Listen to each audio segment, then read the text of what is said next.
Bergen, Norway, November 1970.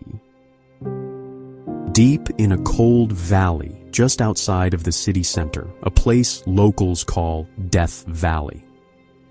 A father is out walking with his two young daughters when they spot something strange among the rocks. They get closer, and there lie the charred remains of a woman. Her hands are pulled up in front of her like she was trying to protect herself. Every label cut from her clothes, every clue to who she was, removed on purpose. For more than 50 years, people have simply called her the Isdal Woman, a woman with no name. But now, in 2025, new police work and old clues are finally coming together. Encrypted entries in her notebook show she was in Paris at the same time as a Swiss banker named François Genoud, a man notorious for funding various militant organizations and retaining connections from the old Nazi era. Not long after, she turns up near a secret Norwegian naval base, right when the Americans and Norwegians were testing a brand new missile called Penguin. Was she there to spy on those tests, perhaps passing messages for someone? Or was she just a lost traveler who ended up in the wrong place at the wrong time? Modern forensics finally gave us a map. Her bones tell us she grew up near Nuremberg, Germany. She carried a small fortune in her smile too. Gold dental work that was a rare luxury for the time. She spent her existence as a phantom, constantly altering her appearance and drifting from one hotel to the next. Despite every tool investigators have today, she remains out of reach. We still don't have her name. We still don't know how her story truly ended. Welcome to Mystery Journeys, a channel that explores unsolved cases from around the world. Today, we look at the details of the Isdal Woman case, one of the most puzzling deaths in history. We will go through the evidence from her life and the new information emerging in 2025. Join me as we review the facts step by step and consider what the recent DNA findings mean for understanding what happened to her. The case started on November 29th, 1970, in the Isdal Valley near Bergen, Norway. A man and his two daughters were walking in the area when they found something terrible. In a rocky gorge locals call Death Valley, they found the charred remains of a woman. Her arms were positioned as if she was protecting herself from something. Her face could not be recognized, and her clothes were mostly destroyed by the fire. Witnesses called the police immediately, and investigators began to examine the scene. When the police examined the area, they realized the body had been doused in a powerful accelerant and set on fire. Tests showed she had taken more than 50 sleeping pills called phenomalbarbiturates before the fire started. She was still breathing when the flames began because there was soot in her lungs. Strangely, all the labels were cut off her clothes carefully. Nearby, there were bottles of lotion and what looked like a passport, but they were burned too much to read. Rubber boots, a wool dress, and an umbrella, all stripped of their tags. Every distinctive mark had been surgically removed. The police wondered why someone would remove all these details. It seemed like an effort to hide her identity completely. As the investigation continued, the police learned that the woman had used many different names. She stayed in hotels in Norway and other parts of Europe under at least 9 false identities, such as Fenella Lorch, Claudia Tielt, and Vera Schlosseneck. Each name came with a fake passport and changes to her appearance. She used wigs, glasses, and even cream for skin conditions to look different.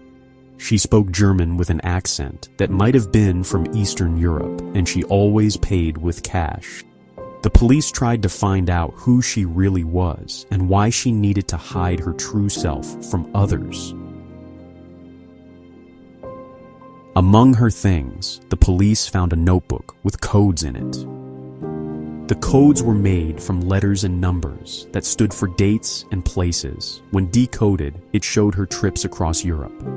She was in Paris just months before she died, then Stavanger in October, and Bergen several times. She moved from place to place often, and it looked like she was by herself most of the time. The pattern suggested she was trying to avoid being followed or caught.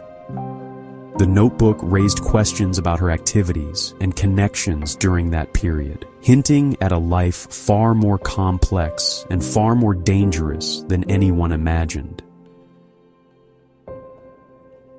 People who saw her gave descriptions that showed she was worried. Hotel workers said she was an elegant woman with dark hair in her 30s or 40s. She seemed nervous and asked to change rooms a few times. She told them she was a saleswoman who traveled for work.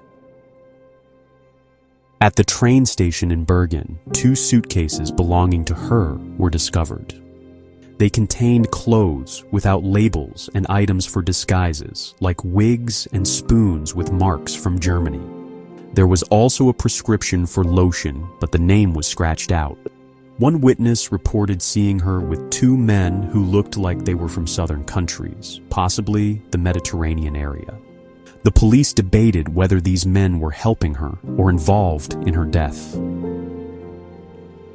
The timing of her death was suspicious, especially because it happened right at the height of the Cold War. Norway, back then, was a central hub for international spies, and the Isdal Woman's movements appeared highly strategic and calculated. One popular theory is that she was part of the KGB, secretly tracking the testing of Norway's Penguin missiles. But then you have others who pointed straight to Israeli intelligence, the Mossad, citing her coded movements and the long list of fake identities she used. However, the darkest theory connects her to an infamous Swiss banker named François Genoud. He was a man known for bridging the gap between old Nazi networks and modern-day militant groups. Was she working as a courier in some massive global web of terror? And ultimately, did she die because she simply knew too much? Years after the discovery, new technology helped with the case. In 2017, tests on her teeth using isotopes showed she was born around 1930 near Nuremberg, Germany. She likely moved to France or Belgium as a child, perhaps to escape the events of World War II. Her DNA indicated roots in Southeast Europe or Southwest Asia. Now, in 2025, the net is tightening. Using advanced genetic genealogy, investigators are closer than ever to finding her living relatives. While police have not yet released her true name to the public, reports suggest they have narrowed the search down to specific family trees in Germany. Even if we find her name, parts of her background, and the reasons for her aliases may never be fully clear. The cause of her death is still debated. With all this information, the case is not completely closed.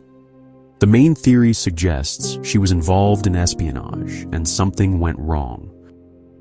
Another possibility is connections to organized crime, like handling stolen checks or items.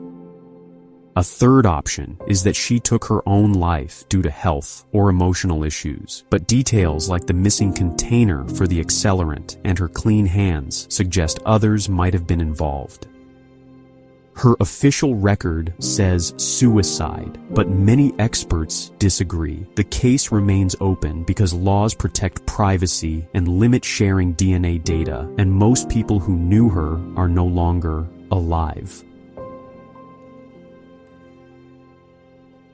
The Isdal Woman shows how some cases haunt us for decades. Her death in Norway in 1970 continues to be studied. The advancements in DNA science in 2025 have brought us to the doorstep of the truth. We'll still keep looking until the truth emerges. If you found this case interesting, subscribe to Mystery Journeys to learn about more unsolved events that will challenge what you think you know. Like this video and comment with your thoughts on what happened. We will continue to share details on cases like this.